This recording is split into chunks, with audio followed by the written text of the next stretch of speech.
Well, howdy there, Internet people. It's Bo again. So, today we're going to talk about the proposal to forgive the first $50,000 of student debt. Because that was something came out, I guess Schumer mentioned it. It's an idea from him and Warren, and that Biden may be able to do it with a pen stroke. There's already people pushing back against it. So, let's run through it. Let's run through the argument, and let's see if it holds up. The main one that I've seen is, well, I didn't get my debts forgiven.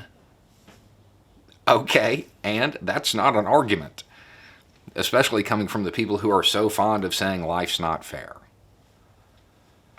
That doesn't make a whole lot of sense. I would point out that a whole bunch of people lost money in the banks before the FDIC existed. I would point out that there were a whole bunch of people left homeless after major issues before FEMA. I would point out that there were a whole lot of people hurt before OSHA existed. Now, the reality is that if we would come together as a community and work together to benefit the community, we wouldn't need any of these organizations. We wouldn't need any of these agencies. They wouldn't have to exist because we would be working together to benefit the entire community. Right? Makes sense. I don't think that, hey, this problem existed for me, so other people should have to go through it, is a really good argument. Not when the idea is to get rid of problems that exist.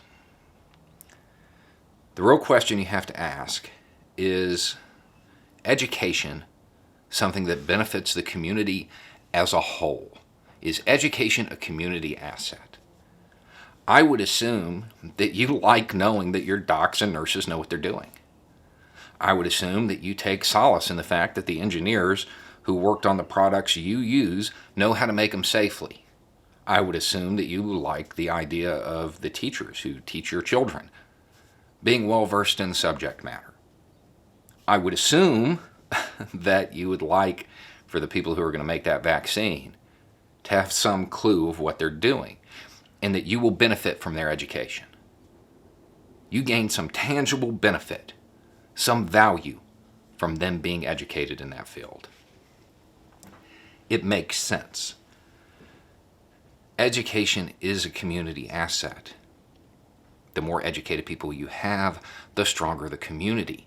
It's not like these people are getting a handout because they're lazy. They did the work. The problem with this isn't that it's forgiving the first 50,000 and that other people didn't have that happen for them. The problem is this doesn't go far enough. It's a starting point, that's it. And the argument against universal education boils down to, well, if you do that and it's free, then anybody can get it, which is literally the point, because education is a community asset. And then that's followed up with, but then they're less valuable. And that's where you get to the real meat of it. Congratulations. You're admitting that it's a class issue. You're saying flat out that you want to use a college education as a barrier for entry into higher paying jobs. Those whose parents can't afford to send them or who can't get the loans, well, they can just stay in those low paying jobs. You don't want to have to compete against them. You don't have to compete based on merit. You want a handout.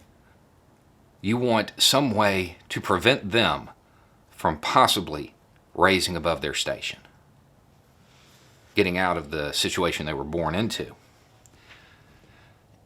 When that argument is made, that, well, then everybody will have one, it'll be worthless. It's an admission that the goal of credentialing is to keep others down, to keep the poor in their place. Perhaps we should change, and we should start looking at things from a community standpoint. We should stop kicking down, and I don't know, maybe promote the general welfare.